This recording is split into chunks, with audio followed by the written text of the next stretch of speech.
ইসরায়েলের বাহিনীর চলমান বর্বর হামলা ও মানবাধিকার লঙ্ঘনের বিরুদ্ধে ক্ষোভে ফেটে পড়েছে ঘাটাইলের সাধারণ জনগণ।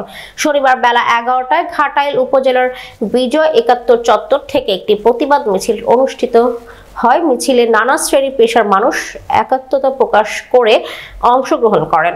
বিক্ষোভ মিছিলটি বিজয় ৭১ চত্বর থেকে শুরু হয়ে ঘাটাইল শহরের প্রধান সড়ক প্রদক্ষিণ করে একই স্থানে এসে শেষ হয়। এই সময় সংক্ষিপ্ত বক্তব্য রাখেন বাংলাদেশ খেলাফত যুব মজলিস টাঙ্গাইল জেলা শাখার সাধারণ সম্পাদক মুফতি আশরাফ বিন সাইদ, ঘাটাইল উপজেলার শাখার সভাপতি মুফতি ইমরান হোসাইন, সামিউল ইসলাম প্রান্ত, শাহানুর ইসলাম সাজ্জাদ, তানভীর লিয়াকফ প্রান্ত, সৌমিক আকন্দ, রিজাল রুদ্র হাসনাত, হৃদয় ইসলাম প্রমুখ। পৃথিবীর বুকে বানানোর জন্য যে তারা কেমন জাতি, আজ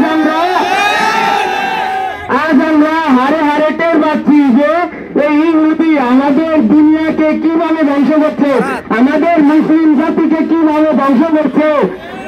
এই যে আমাদের ঘাটাইলে আমাদের মৌলানা কান্না করলো, বাইরের আরব দেশের এখনো চুপচাপ বসে আছে, অনেক বড় বড় মুসলিম নেতারা চুপচাপ বসে আছে। এদের কারণ ব্যাখ্যা আমরা এখনো খুঁজে পাচ্ছি না। আপনারা আপনাদের ইমান ছেড়ে নেন, আপনাদের ইমান শক্তি কম, আপনাদের ইমান দিয়ে কিছু হবে না। এই যুদ্ধে সরাসরি আমাদের অংশগ্রহণ করতে হবে। আমাদের ফিলিস্তিনের পক্ষে সামনাসামনি সোজা বুক পেতে দাঁড়াতে হবে। দীর্ঘদিন যাবৎ এই ইসরায়েল আমাদের ফিলিস্তিন ভাই বোনদের উপরে তারা নির্মম হত্যাকাণ্ড চালাচ্ছে, দিনের পর দিন তারা হত্যাকাণ্ড চালাচ্ছে। লাস্ট গতকালকে তারা ড্রোন হামলা করছে, যেখানে আমাদের ফিলিস্তিন ভাই বোনদেরকে তারা দেখতেছে ড্রোন দিয়ে, সেইখানে তারা মিসাইল নিক্ষেপ করে তাদেরকে মানে পাখির মতো মানে কিভাবে মারতেছে, চোখ দ্বারা মানে দেখার মতো না।